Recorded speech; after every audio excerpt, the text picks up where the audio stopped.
அனைவருக்கும் வணக்கம். சுகமே சொல்க.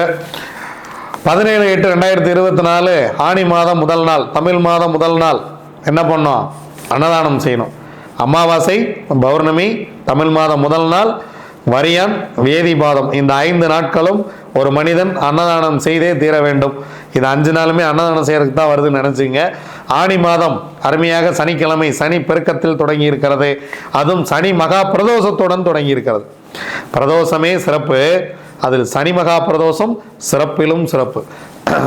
நம்ம பிரதோஷம்லாம் அப்படி கிடைச்சா சாமி, ரொம்ப ரொம்ப கம்மி. சனி மகா பிரதோஷம்லாம் எனக்கு தெரிஞ்ச வருஷத்தில் 2 அல்லது 3 அந்த மாதிரி தான் வரும். ஸோ இந்த சனி மகா பிரதோஷத்தை பயன்படுத்தி கொள்ளுங்கள். ஸோ தமிழ் மாதம் முதல் நாள் பிரதோஷ வேலையில் போய் சிவபெருமான்கிட்ட என்ன வேணுமோ கேளுங்க, அப்பாட்ட என்ன வேணுமோ கேட்கறதுல சுகமாக வாங்கிக்கிங்க. அப்பா கொடுத்துருவார் சாமி. அவர் தான் சாமி நமக்கு எல்லா பிறவியிலும் தந்தையானவன். நம்ம ஏற்கனவே வீடியோவில் கூட சொன்ன சாமி, வீடு வரை உறவு, வீதி வரை மனைவி, காடு வரை பிள்ளை, கடைசி வரை யார்? கடைசி வரைக்கும் சொக்கநாதன் தான், வேற ஆப்ஷனே கிடையாது. அவர் தான் லாஸ்ட். இறுதி யாத்திரை என்பது சொக்கநாதனுடன் தான். உங்களுடைய வரவு செலவு கணக்கு அத்தனையும் பார்க்க போகிற அவர் தான் சாமி. அதெல்லாம் செத்து பார்த்தா தான் தெரியும், சும்மா இல்லை. நான் முன்னோர்கள் சொல்லிட்டு போயிருக்காங்க, சரிங்களா? இறுதியில் சுடுகாட்டில் நமக்காக காத்திருப்பது யார்? சொக்கநாதன். நம்ம நல்லா இருக்கும் போதே அவரை போய் பார்த்துடணும். அப்போ தான் நாளைக்கு அவர் பார்க்கும்போது நம்மளை தெரியும். இல்லைன்னு வச்சுங்க, நம்மளை தெரியாமல் போயிடுச்சுன்னா என்ன பண்ணுறது? அதனால் நம்ம நல்லா இருக்கும் போதே, இந்த கண்கள் நன்றாக இருக்கும் பொழுதே அவனை பார்த்து விடுங்கள். இந்த கை நன்றாக இருக்கும் போதே அவனை வணங்கி விடுங்கள். இந்த கால்கள் நன்றாக இருக்கும் பொழுதே அவனை தேடி நடந்து விடுங்கள். வாழ்க்கை வளமாக இருக்கும். இந்த வாய் நல்லா இருக்கும் போதே அவனை 2 வார்த்தை வாழ்த்தி ஏதாவது பாடிடுங்க. நாளைக்கு பிற்காலத்தில் இதெல்லாம் நமக்கு உதவும் சாமி. இதெல்லாம் மொய் வைக்கிற மாதிரி திரும்பி வரும்ல ரிட்டர்ன். அப்படி வரும்போது நமக்கு நன்மையே நடக்கட்டும். அதனால் பிரதோஷ வேலைக்கு பில்லும் வாங்கிட்டு போங்க, தயிர் வாங்கிட்டு போங்க, பால் வாங்கிட்டு போங்க, மாதுளம் பழம் வாங்கிட்டு போங்க, கரும்புச்சாறு வாங்கிட்டு போய் அபிஷேகம் பண்ணுங்கள், சரிங்களா? நீங்கள் என்ன பண்ணீங்கனாலும் சரி, வாழ்க்கை வளமாக இருக்கும். தேன் வாங்கி கொடுங்கள், பால் வாங்கி கொடுங்க, வாழ்க்கை மிக மிக வளமாக இருக்கும். ஒரு சிலர் கேட்பாங்க, நெய் வாங்கிட்டு போகலாமா சாமி? பாலும் நெய்யும் சேர்ந்து வாங்கிட்டு போகலாமா அப்படின்னு. தாராளமாக வாங்கிட்டு போகலாம்.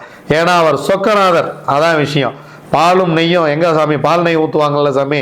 நிறைய பேர் இந்த கேள்வி என்கிட்ட கேட்டிருக்காங்க. பாலும் நெய்யும் ஒன்றா வாங்கிட்டு போகலாமா சாமி அப்படின்னு. 100%. ஏன்னா நீங்கள் வாங்கிட்டு போகிறது தலைவருக்கு, சரிங்களா? அங்கே கேள்வியே கிடையாது. பால் நெய்யும் வாங்கிட்டு போனாலும் சரி, பாலும் தயிர் வாங்கிட்டு போனாலும் சரி, எல்லாமே அவனே. பாலும் அவனே, தயிரும் அவனே, தயிரில் கட்டையிற மோரும் அவனே, மோரில் இருக்கும் வெண்ணெயும் அவனே, வெண்ணெய்க்குள் இருக்கும் நெய்யும் அவனே, எல்லாம் அவனே என்பதை நாம் புரிந்து கொள்ள வேண்டும். எல்லாமே சொக்கநாதன் தான். அதனால் சனி மகா பிரதோஷம் அருமையாக வந்திருக்கிறதே. மாலை நேரத்தில் போய் எம்பெருமான் சொக்கநாதனை வழிபட்டு விட்டு வாருங்கள். சனிக்கிழமை கேட்டதெல்லாம் பெருகும், அதான் விஷயமே. அதனால் சிறப்பாக போய் வழிபாடு செய்யுங்க. வாங்க, திதியோகம் கரணம் 4 நட்சத்திரம் என்ன சொல்கிறது பஞ்சாங்கம் பார்ப்போம். அதிகாலை 5:25 வரைக்கும் துவாதசி திதி, அதன் பின்பு திரையோதசி திதி. காலை 10:35 வரைக்கும் பூராடம், அதன் பின்பு உத்திராடம். காலை 10 மணி 3 நிமிடம் வரைக்கும் பிரீத்தி. பிரீத்திக்கு நான் கேரண்டிங்கிற மாதிரி பிரீத்தி நாமயத்துக்கு இறைவனே கேரண்டி. ஆயில்யம் நட்சத்திரம் யோகாதிபதி நட்சத்திரம், யோகாதிபதி புதன், அவயோக நட்சத்திரம் அவிட்டம், அவயோகி செவ்வாய். அதன் பின்பு ஆயுஷ்மான் பவ என வாழ்த்தக்கூடிய ஆயுஷ்மான் நாமயோகம். ஆயுஷ்மான் நாமயோகத்துக்கு யோகாதிபதி நட்சத்திரம் மகம், யோகாதிபதி கேது, அவயோக நட்சத்திரம் சதயம், அவயோகி ராகு. அதிகாலை 5:25 வரைக்கும் பாலவகரணம் ராகு. அதன் பின்பு மாலை 5:05 வரைக்கும் கௌலவகரணம் சனி பகவான். அதன் பின்பு தைத்துளை கரணம் சுக்கிரன். தைத்துளை கரணம் பிரீத்தி நாமயோகம். ஆயுஷ்மான் நாமயோகத்தில் பிறந்தவங்க ஜாக்பாட். ஏன்னு கேட்டிங்கன்னா பிரதோஷம் ஆயுஷ்மான் ப்ளஸ் தைத்துளையில் சேர்ந்து வருது. தைத்துளை கரணத்தில் போய் நில்லுங்க. சுக்கிரன் எம்பெருமான் அள்ளி அள்ளி வழங்குவார். வாங்க, 27 நட்சத்திரங்களுக்கு உண்டான பஞ்சபட்சி ராசி பலன்கள் எப்படி இருக்குன்னு பார்ப்போம்.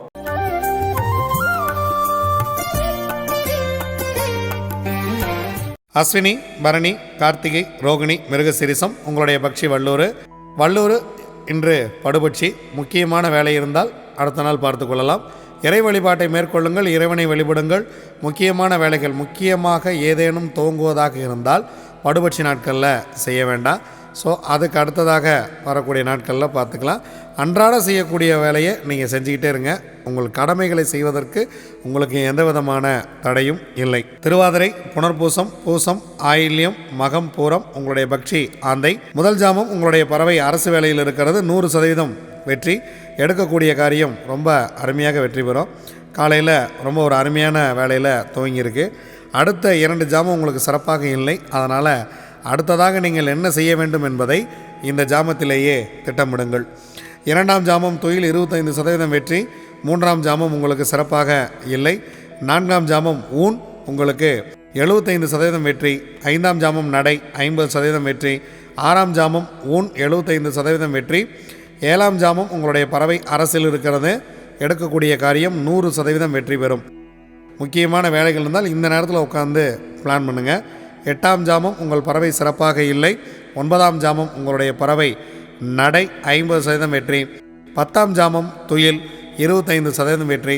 பிரம்ம முகூர்த்தம் இதில் நம்ம போய் முக்கியமான வேலை செய்யலாம் அப்படின்னு சொன்னால் நீங்கள் அதை செய்ய வேண்டாம். ஏன்னா பறவை துயில் இருக்கும்போது பிரம்ம முகூர்த்தம் உங்களுக்கு சிறப்பான ஒரு விஷயத்தை உங்களுக்கு கொடுக்காது. ஏதேனும் முக்கியமான காரியங்கள் இருந்தால் நீங்கள் விடுந்த பின்பு பார்த்து கொள்ளலாம். உத்திரம், அஸ்தம், சித்திரை, சுவாதி, விசாகம் உங்களுடைய பக்ஷி காகம். முதல் 2 ஜாமங்களுமே உங்களுக்கு சிறப்பாக இல்லை. இறைவனை வழிபட்டு விட்டு இந்த நாளை துவங்குங்கள். 3ஆம் ஜாமம் ஊன் உங்களுக்கு 75% வெற்றி. 4ஆம் ஜாமம் நடை 50% வெற்றி. 5ஆம் ஜாமம் உங்களுக்கு மிக சிறப்பாக இருக்கிறது. உங்களுக்கு இந்த அருமையான மாலை வேலை உங்களுக்கு அரசு வேலையில் இருக்கிறது. முக்கியமான வேலை ஏதேனும் இருந்தால் இதில் துவங்குங்க. ஏன்னா இந்த அரசு வேலை அப்படிங்கிறது உங்களுக்கு இந்த மாலை வேலை தான் வருது. திரும்ப பார்த்தீங்கன்னா நள்ளிரவு நேரத்துக்கு போயிடுது.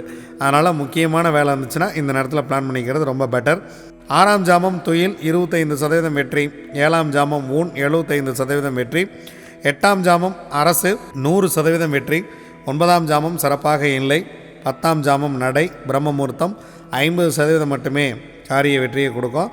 முக்கியமான வேலை இருந்தால் நீங்கள் முக்கியமாக செஞ்சே ஆகணும்னு தான் இந்த வேலையில் செய்யலாம். சிறப்பான வேலை வேண்டுமெனில் பிறகு பார்த்து கொள்ளலாம். அனுஷம், கேட்டை, மூலம், பூராடம், உத்திராடம் உங்களுடைய பக்ஷி கோழி. முதல் ஜாமம் உங்கள் பறவை சிறப்பாக இல்லை. 2ஆம் ஜாமம் ஊன் 75% காரிய வெற்றி. 3ஆம் ஜாமம் நடை 50% காரிய வெற்றி. 4ஆம் ஜாமம் மிக சிறப்பாக இருக்கிறது. இந்த மதிய வேலையை பயன்படுத்தி கொள்ளுங்கள். உங்களுக்கு இறைவன் கொடுத்த பொன்னான நேரம் இது. 100% காரிய வெற்றி. 5ஆம் ஜாமம் துயில் 25% வெற்றி. 6ஆம் ஜாமம் நடை 50% காரிய வெற்றி. 7ஆம் ஜாமம் துயில் 25% வெற்றி. 8ஆம் ஜாமம் ஊன் 75% வெற்றி. 9ஆம் ஜாமம் உங்களுக்கு மிகச்சிறப்பாக இருக்கிறது. 100% காரிய வெற்றி. அரசு வேலை செய்ய இருக்கிறது. 10ஆம் ஜாமம் சிறப்பாக இல்லை. பிரம்ம முகூர்த்தத்தில் நீங்கள் ஏதாவது வேலை செய்கிற மாதிரி இருந்தால் கொஞ்சம் முன்னாடியே இந்த வேலையிலே துவங்கிடுங்க. நான் ஏர்லி மார்னிங் கிளம்பி போகணும், இல்லை இந்த நேரத்தில் நம்ம கிளம்பி போனோம், 1 மணி நேரம் முன்பாகவே நீங்கள் கிளம்பி போனாலும் பரவாயில்ல.